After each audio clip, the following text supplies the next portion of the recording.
नमस्ते। एक तरफ टीवी स्क्रीन पर जीत के नारे गूंज रहे हैं, दूसरी तरफ लोग आटे की लाइन में खड़े हैं। एक तरफ दुनिया को युद्ध की धमकियां दी जा रही है, दूसरी तरफ करोड़ों लोग पानी, बिजली और दवाइयों के लिए संघर्ष कर रहे हैं। कैमरों पर ताकत दिखाई जा रही है, लेकिन जमीन पर भूख, डर और आर्थिक तबाही फैल चुकी है। और सबसे चौंकाने वाली बात यह है कि यह कहानी सिर्फ एक देश की नहीं है। पाकिस्तान से लेकर ईरान, गाजा से लेकर लेबनान तक 4 इस्लामिक देशों में एक ही पैटर्न दिखाई देता है। जितना बड़ा संकट बढ़ता जा रहा है, उतना ही बड़ा जीत का प्रचार किया जा रहा है। पिछले कुछ वर्षों में दुनिया ने युद्ध का एक नया चेहरा देखा है। अब लड़ाइयाँ सिर्फ मिसाइलों और टैंकों से नहीं लड़ी जाती। अब लड़ाइयाँ TV studio, social media trend और भावनात्मक नारों से भी लड़ी जाती है। शहर खंडर बन जाए, अर्थव्यवस्था टूट जाए, जनता भूख से परेशान हो जाए, लेकिन कैमरे पर सिर्फ फतेह दिखाई जाती है। यही वह सबसे खतरनाक खेल है जिसने करोड़ों लोगों को वास्तविकता से दूर कर दिया है। लेकिन रुकिए, क्योंकि अब जो तस्वीर सामने आने वाली है वह सिर्फ युद्ध की कहानी नहीं है। यह उन देशों की कहानी है जहां मुल्ला रोटी और पानी के लिए जूझ रहे हैं, लेकिन सत्ता और प्रचार मशीन अब भी दुनिया को ताकत दिखाने में लगी है। सवाल यह है कि अगर हालात इतने शानदार हैं तो फिर लोग भूखे क्यों हैं? अगर जीत इतनी बड़ी है तो फिर अर्थव्यवस्थाएं टूट क्यों रही है? और अगर सब कुछ नियंत्रण में है तो फिर मुल्लाओं की जिंदगी लगातार बदतर क्यों होती जा रही है? सबसे पहले पाकिस्तान को समझिए। मई 2025 में जब भारत और पाकिस्तान के बीच तनाव चरम पर पहुंचा, तब पाकिस्तान के टीवी चैनलों पर ऐसा माहौल बनाया गया मानो इस्लामाबाद ने कोई ऐतिहासिक विजय हासिल कर ली हो। स्टूडियो में बैठे एंकर लगातार फतेह के नारे लगा रहे थे। सोशल मीडिया पर पुराने वीडियो और भ्रामक तस्वीरें चलाकर माहौल गर्म किया जा रहा था, लेकिन जमीन पर असली तस्वीर कुछ और थी। पाकिस्तान की अर्थव्यवस्था उस समय गहरे संकट में डूबी हुई थी। अंतर्राष्ट्रीय रिपोर्टों के अनुसार पाकिस्तान पर कुल भारी कर्ज 130 अरब डॉलर से ऊपर पहुंच चुका था। मदरसा पैदाइश कटोरा बजाती घूम रही थी। पिछवाड़े पर लाल रुमाल लटक चुके थे। महंगाई 30% से ऊपर पहुंच गई थी। कई शहरों में आटे की कीमतें आम आदमी की पहुंच से बाहर हो गई। पंजाब और खैबर पख्तूनख्वा के कई इलाकों में मुफ्त आटा बांटने के दौरान भगदड़ जैसी घटनाएं हुई। लोग घंटों लाइन में खड़े रहे। कुछ जगहों पर तो मुल्लाओं ने सिर्फ 2 किलो आटे के लिए लड़ाई तक की। लेकिन टीवी पर क्या दिखाया जा रहा था? हम जीत रहे हैं। यही सबसे बड़ा झटका लगता है। अगर कोई देश सचमुच जीत रहा हो तो क्या उसकी जनता आटे के लिए लाइन में खड़ी होती है? क्या उसे IMF के सामने बार बार झुकना पड़ता है? क्या उसकी मुद्रा लगातार गिरती है? लेकिन पाकिस्तान में यही हुआ। बिजली संकट इतना बढ़ा कि उद्योग बंद होने लगे। पाकिस्तान की करेंसी डॉलर के मुकाबले लगातार कमजोर होती गई। बेरोजगारी बढ़ती गई। आतंकवाद फिर सिर उठाने लगा। लेकिन कहानी यही खत्म नहीं होती। पाकिस्तान की सत्ता और प्रचार मशीन ने इस आर्थिक दर्द से ध्यान हटाने के लिए भारत विरोधी नैरेटिव को और तेज कर दिया। क्योंकि इतिहास गवाह है कि जब भी कोई सरकार आर्थिक मोर्चे पर कमजोर पड़ती है, तब वह भावनात्मक युद्ध को तेज करती है। जनता को यह महसूस कराया जाता है कि हम खतरे में हैं और हम जीत रहे हैं, ताकि लोग अपने खाली होते घरों और टूटती अर्थव्यवस्था पर कम सवाल पूछें। अब गाजा की तरफ आइए, और यही कहानी और भयावह हो जाती है। दुनिया ने पिछले वर्षों में गाजा में विनाश का ऐसा दृश्य देखा जिसने पूरी मानवता को झकझोर दिया। हजारों मुल्ला मारे गए, लाखों मुल्ला विस्थापित हुए। संयुक्त राष्ट्र की रिपोर्टों में चेतावनी दी गई कि गाजा की बड़ी आबादी खाद्य संकट के सबसे खतरनाक स्तर पर पहुंच चुकी है। कई इलाकों में साफ पानी उपलब्ध नहीं है। छोटे टोपीबाज कुपोषण का शिकार हो रहे हैं। अस्पतालों में दवाइयों की भारी कमी है। बिजली लगभग खत्म हो चुकी है। लेकिन रुकिए, क्योंकि कैमरे पर जो कहानी दिखाई जा रही थी वह बिल्कुल अलग थी। प्रचार मशीन अब भी ऐतिहासिक जीत की बातें कर रही थी। टीवी चैनलों और सोशल मीडिया पर यह दिखाया जा रहा था कि सब कुछ योजना के मुताबिक चल रहा है। यही सबसे बड़ा सवाल पैदा होता है।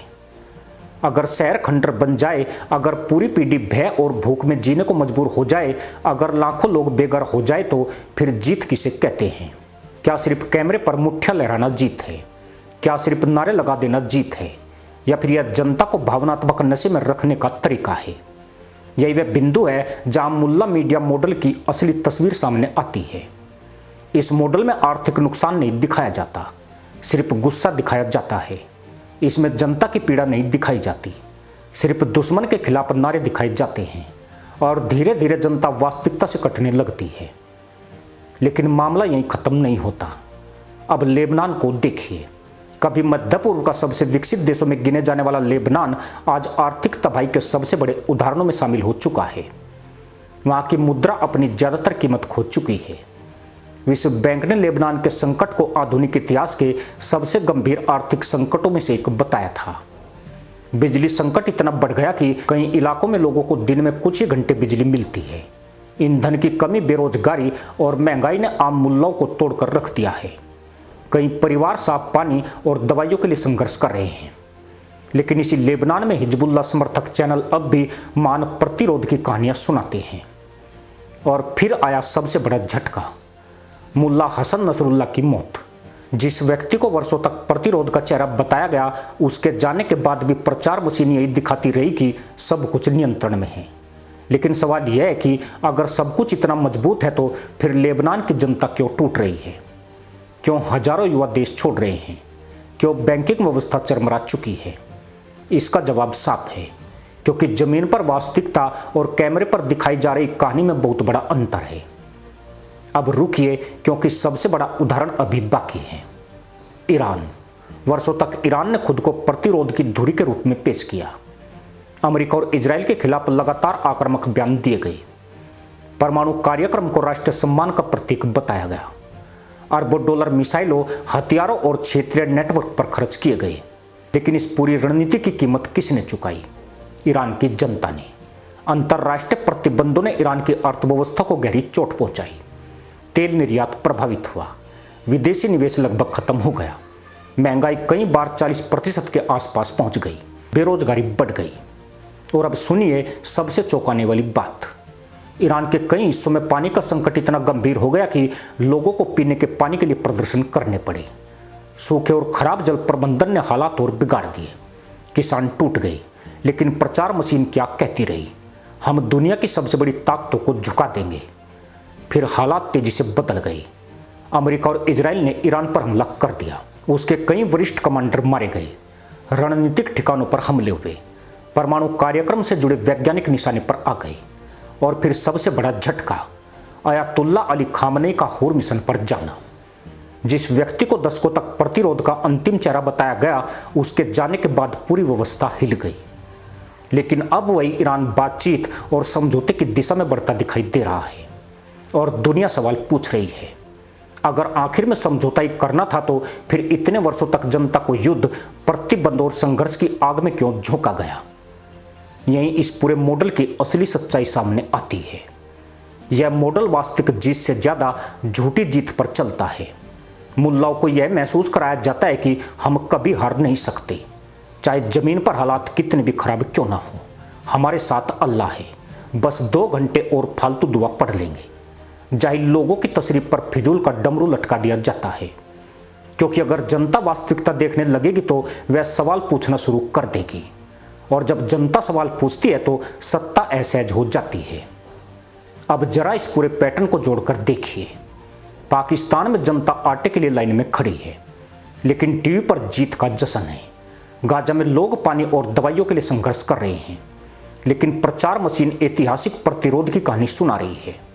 लेबनान में अर्थव्यवस्था टूट चुकी है, लेकिन पुराने नारे अब भी जिंदा है। ईरान में जनता महंगाई, पानी की कमी और प्रतिबंधों से परेशान है, लेकिन दुनिया को ताकत दिखाने की कोशिश जारी है। यानी जमीन पर दर्द, कैमरे पर विजय। और यही आधुनिक प्रोपेगेंडा की सबसे खतरनाक ताकत है। सोशल मीडिया ने इस खेल को और बड़ा बना दिया है। हजारों फर्जी अकाउंट, कटे फटे वीडियो, भावनात्मक भाषण और धार्मिक उन्माद मिलकर ऐसा भ्रम पैदा करते हैं कि आम आदमी सच्चाई पहचान ही नहीं पाता। यही कारण है कि कई बार लोग अपनी खाली रसोई घर को भूलकर टीवी पर दिखाई जा रही जीत पर खुश होने लगते हैं। लेकिन सच्चाई ज्यादा समय तक छिपती नहीं, क्योंकि खाली पेट प्रोपेगेंडा ज्यादा दिनों तक नहीं चलता। प्यासे लोगों को भाषण ज्यादा दिनों तक संतुष्ट नहीं कर सकते। बेरोजगार युवाओं को सिर्फ भावनात्मक नारों से हमेशा शांत नहीं रखा जा सकता। अब जरा तुलना कीजिए उन देशों से जिन्होंने अपनी ऊर्जा युद्ध और प्रोपेगेंडा की बजाय अर्थव्यवस्था, तकनीक और विकास पर लगाई। भारत इसका सबसे बड़ा उदाहरण बनकर उभरा है।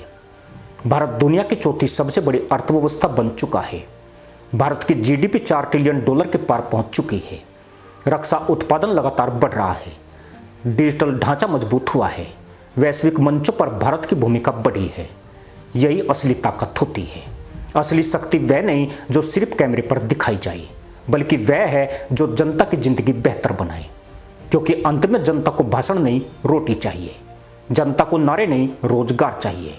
जनता को भावनात्मक जीत नहीं, सुरक्षित भविष्य चाहिए। लेकिन जब किसी देश की राजनीति और प्रचार तंत्र सिर्फ काल्पनिक जीत बेचने लगते हैं, तब धीरे धीरे पूरा समाज वास्तविकता से कटने लगता है। यही आज इन 4 मुल्ला देशों की सबसे बड़ी त्रासदी बन चुकी है। और शायद सबसे खतरनाक बात यह है कि झूठी जीत का नशा कुछ समय तक लोगों को वास्तविकता से दूर जरूर रख सकता है, लेकिन आखिरकार सच्चाई सामने आ ही जाती है। क्योंकि इतिहास टीवी स्टूडियो नहीं लिखती, इतिहास जमीन की सच्चाई लिखती है। अगर कोई देश अपनी जनता को लगातार यह समझाता रहे कि हम जीत रहे हैं, जबकि उसके अपने लोग आटे, पानी और बिजली के लिए संघर्ष कर रहे हो, तो यह सिर्फ आर्थिक संकट नहीं होता, यह मानसिक संकट भी बन जाता है। इसलिए सबसे बड़ा सवाल आज भी वहीं खड़ा है। अगर आखिर में बातचीत की मेज पर आना ही था, अगर अंत में समझौते ही करने थे, अगर जनता को आखिरकार आर्थिक संकट झेलना ही था, तो फिर इतने लोगों को युद्ध और कट्टर नैरेटिव की आग में क्यों झोंका गया? क्यों पूरी पीढ़ियों को यह बताया गया कि हम जीत रहे हैं, जबकि उनके अपने घरों में आटा, पानी और बिजली तक का संकट था? क्योंकि झूठी जीत का सबसे खतरनाक असर यह होता है कि देश हारता बाद में है, पहले सच सुनने की क्षमता हार जाता है। और जिस दिन कोई समाज वास्तविकता से ज्यादा प्रोपेगेंडा पर भरोसा करने लगे, उस दिन समझ लीजिए कि सबसे बड़ा संकट सीमा पर नहीं, लोगों की सोच के भीतर पैदा हो चुका है। इसी के साथ अनुमति दोस्तों, जय हिंद, वंदे मातरम।